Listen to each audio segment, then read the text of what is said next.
미국 독립 이후에 미국에 강하게 일기 시작한 낙관주의, 잭슨 대통령 이후에 잭슨 시대로 대표되는 미국의 낙관주의 정치, 계몽주의의 낙관주의 인간관과 결합해서 미국 안에서는 신학적인 변천, 문화적인 변천, 사회적인 변천이 동시에 등장합니다. 엄격한 청교도 전통의 신학 전통이 점차 인간의 책임을 중시하는 흐름으로 변천을 맞은 것입니다. 그러니까 원죄의 개념, 전통적인 대속의 개념이 수정되기 시작했습니다. 19세기 미국 개신교 자유주의의 발흥을 주도한 인물들은 독일에서 유학을 하거나 독일 자유주의 신학의 영향을 받은 이들이었습니다. 안녕하십니까. 정신대학교 신학대학원 명예교수 박용기입니다. 자유주의란 무엇일까요? 세 번째 자유주의의 배경은 19세기 미국의 자유주의 신학입니다. 그러니까 미국에서는 정통신학이 식민지 기독교를 지배했지만 이 신론은 건국의 아버지들 사이에서도 미국의 종교 생활에 침투를 합니다. 토마스 제퍼슨, 토마스 페인, 하버드 대학의 유니테리안은 전형적인 사례라고 할 수 있습니다.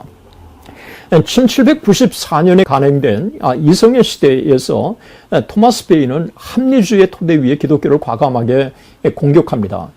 제퍼슨은 1820년에 출간된 나사렛 예수의 생애와 도덕에서 예수의 사역을 윤리적인 교육으로 축소시켰습니다. 유니테리안주의가 하버드 대학에 침투해서 학교를 장악하고 그곳에 배출된 하버드 대학 출신의 목회자들이 회중교회를 담임하면서 수많은 회중교회가 유니테리안 교회로 넘어갔습니다.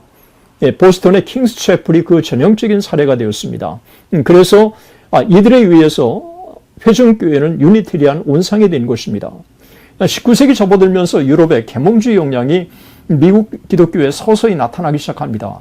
하버드 대학은 유니테리안 온상이 되었고 예일 대학은 뉴 디비니티 신학의 산실이 되었습니다. 신학적인 변천을 가속화시킨 사건이 부흥주의라고 학자들은 평가하고 있습니다. 찰스 피니는 한 손에는 칼빈주의, 한 손에는 알미니안주의를 가지고 부흥주의라고 하는 시각으로 둘을 조화시키려고 한 나머지 그의 신학이 알미니안주의화된 칼빈주의라고 하는 그런 용어가 역사에 태동됩니다. 미국 독립 이후에 미국에 강하게 일기 시작한 낙관주의, 잭슨 대통령 이후에 잭슨 시대로 대표되는 미국의 낙관주의 정치, 계몽주의의 낙관주의 인간관과 결합해서 미국 안에서는 신학적인 변천, 문화적인 변천, 사회적인 변천이 동시에 등장합니다. 엄격한 청교도 전통의 신학 전통이 점차 인간의 책임을 중시하는 흐름으로 변천을 맞은 것입니다. 그러니까 원죄의 개념, 전통적인 대속의 개념이 수정되기 시작했습니다. 19세기 미국 개신교 자유주의의 발흥을 주도한 인물들은 독일에서 유학을 하거나 독일 자유주의 신학의 영향을 받은 이들이었습니다. 19세기 후반 회중교회 목사인 워싱턴 그레든 그리고 침례교 목사인 월터 랍센부시가 이끄는 사회복음은 미국 자유주의의 상징이 되었습니다. 미국의 자유주의는 독일의 자유주의처럼 사회적 성격을 강하게 띄었습니다. 하나님 나라가 미래에 도래할 사건으로 보기보다는 미국의 문화 속에서 현 시대에 실현되어야 할 나라로 이해한 것입니다. 급속하게 진행되는 도시화, 산업화, 그 가운데 착취당하는 노동자들의 권익을 대변하고 미출이 말한 기독교의 사회와 책무를 뉴욕의 빈민가에서 구현하려고 한 것입니다. 그 결과 사회복음의 등장으로 기독교의 사회화 현상이 놀랍게 진행된 것입니다. 사회복음의 등장으로 구원의 개념이 개인 구원과 사회 구원이라고 하는 두 가지 측면으로 구분되기 시작했고 전통적인 복음주의 기독교는 구원을 그리스도의 대속으로 말미암는 죄에서의 개인 구원, 해방으로 이해한 것입니다. 반면에 사회복음은 교회의 사회적인 문화적인 책무를 더 강조한 나머지 개인 구원과 사회 구원이 분리될 수 없다고 주장하지만 사회복음에서 중시한 것이 사회복음과 문화 변혁에 대한 책무였습니다. 그리고 개인의 죄에서의 구원은 중시되지 않았습니다. 이전의 전통적인 개신교에서는 사회적 행동이 개인 구원에 존속된 신학적인 신념이었던 것에 반해 사회복음은 미국의 문화의 변혁을 기독교의 최우선 과제로 삼은 것입니다. 그 결과 예일 대학교의 신정통주 신학자 리차드 리버는 자신의 저서 미국의 하나님 나라에서 사회복음의 메시지를 다음과 같이 아주 예리하게 핵심되는 부분들을 이렇게 비판했습니다. 진노 없으신 하나님이 십자가 없는 그리스도의 사역을 통하여 죄 없는 사람을 심판 없는 하나님 나라로 이끌어 가셨다. 사회복음의 핵심을 정확하게 지적한 것입니다. 조지 마스터는 1870년부터 1925년까지를 근본주의 대 현대주의 논쟁의 시기로 규정합니다. 이 기간 미국에서는 엄청난 논쟁이 진행되었고 변화가 일어났습니다. 분명한 것은 남부와 북부의 개신교의 분명한 차이가 뚜렷하게 드러나기 시작한 것입니다. 1870년과 1차 세계대전 사이에 남부의 복음주의 신학은 크게 변하지 않았습니다. 반면에 진보파와 보수파 사이에 심각한 신학 논쟁이 전개되었던 북부에서는 거의 모든 개신교 교파들이 신학 논쟁으로 흔들렸습니다.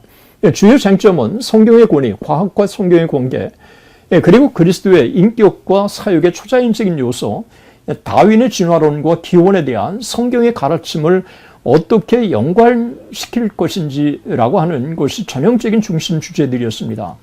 시카고 신학대학원의 실증주의적이고 실용적인 접근 방식, 보스턴 대학의 신학대학원의 개인주의 신학, 뉴욕 신학대학원의 실천적이고 경험적인 교육의 중심을 둔 것은 자유주의 신학 훈련의 다양한 성격을 보여준 것입니다. 이 기간에 첨예한 신학의 논쟁이 유니온 신학교의 교수 찰스 브릭스에 의해서 제기됩니다. 찰스 브릭스는 히브리어 교수였던 그는 고등 비평의 급진적인 비평학을 옹호합니다. 찰스 브릭스는 오경이 모세의 저작이라고 하는 사실을 부인하고 구약 성경의 낮은 도덕적인 특성을 맹렬히 공격하고 성경에 수많은 오류가 있다고 주장합니다. 결국은 미국 북장로교는 그의 신학을 조사하고 그 결과 찰스 브릭스는 1893년에 그의 자유주의 견해 때문에 장로교에서 교수직에서 물러나야 했던 것입니다. 찰스 브릭스 사건 이후 미국의 북장로교 안에는 치열한 신학 논쟁이 이어집니다. 미국 북장로교 총회는 1910년, 1916년, 1923년 세 차례에 걸쳐서 근본주의 5대 결의를 재확인합니다. 그리스도의 동정녀 탄생, 성경의 영감과 권위, 그리스도의 대속적인 속죄, 그리스도의 육체적인 부활, 기적의 역사성 등 기독교 신앙의 근본적인 원리라고 천명합니다. 하지만 여기에 대한 반대도 심했습니다. 친례교 해리 에머슨 포스틱은 1922년에 설교를 합니다. 근본주의자들이 이길 것인가? 이 설교에서 근본주의 신학을 정면으로 공격합니다. 근본주의자들이 편협하고 독단적이고 그리고 북장로교 총회가 결정한 5개의 근본 진리들은 하나의 이론에 불과하다고 하는 것입니다. 이에 맞서서 1923년에 그레샴 메이츠는 기독교와 자유주의라고 하는 책에서 기독교와 자유주의는 서로 양립할 수 없는 것이라고 주장합니다. 천주교는 기독교의 변형인지 몰라도 자유주의는 기독교가 아니라고 했습니다. 왜냐하면 자유주의는 성경에 기초한 게 아니라 감정에 기초했기 때문이라고 보았습니다. 1930년대까지 자유주의 신학 옹호자들은 주류 신학교 그리고 교단 본부, 출판사를 장악합니다. 반면에 보수자들은 미국의 주류에서 점점 더 밀려나 소수로 전략합니다. 교단에서 분리해 나와서 교단을 세우고 신학교를 세우고 출판사를 설립하면서 독자적인 길을 걸어간 것입니다. 끝까지 시청해 주셔서 대단히 감사합니다. 하나님의 은혜가 여러분 모두와 함께 하시기를 진심으로 축원합니다. 대단히 감사합니다.